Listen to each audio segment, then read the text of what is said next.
So here we have the Last Supper. Here's Jesus that is mirrored and centered on his right eye.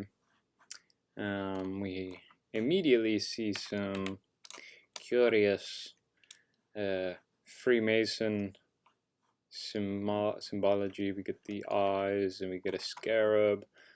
We get a little Mercury or Ankh down here. It's a little cow. It's a little cow inside of another ram. It's a ram. And as we kind of pull out, we get more and more animal faces that we could make. But that's not why I want to talk. I want to talk about Benny Frank. Benny Frank, Johnny Han. So I have this other layer, which is the $100 bill, the face, and we'll just see how curiously Benny Frank lines up with the creases of the Last Supper, just as a coincidence. When we mirror Benji Frank over his right eye as well, we can see. Let's zoom in a little bit.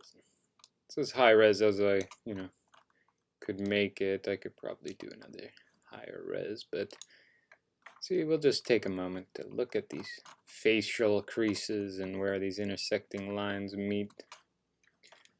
Yeah, just the proportions seem curiously accurate to what's happening on the Last Supper, and I think that's intentional.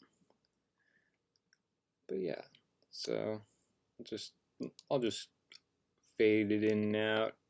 Perhaps you can see where these eyes line up, intersecting lines cross at the same momentum, kind of complement each other. We get, we get a little eye at the bottom here. Overlays pretty much exactly with this.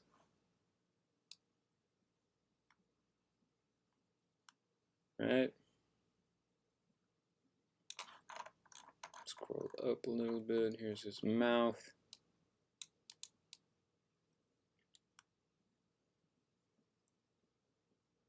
Quite complementary, I would say. Let's scroll up a little bit. Look at the eye.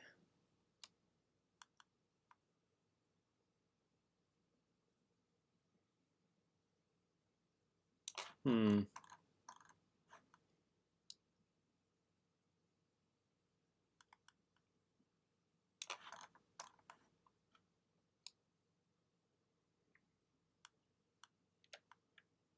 it's really beyond if you see it, if you see it or not. Excuse me. Seems quite undeniable that the design logic is very similar, and I believe that this is the kind of an art principle that's based around the caduceus. And the caduceus is based around how your left, right, masculine, feminine hemispheres of the brain kind of correlate to your eye projections in the center, and then how much of a role that these postures, or him looking to the side and the $100 bill, or Jesus looking looking down into the left, in which plays a role in this kind of hemispherical balance, where if you are not looking straight ahead, you are not balancing your hemispheres. And somehow that plays a role into the story in which Da Vinci is telling.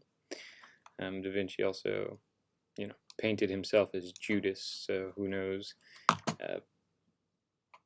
potentially his motives for, portraying Jesus in this way, sad Jesus, or, maybe a little, I don't know, tipsy? Anyway, I thought that was curious. I'm going to just leave this segment as it is, and we'll go into some more information.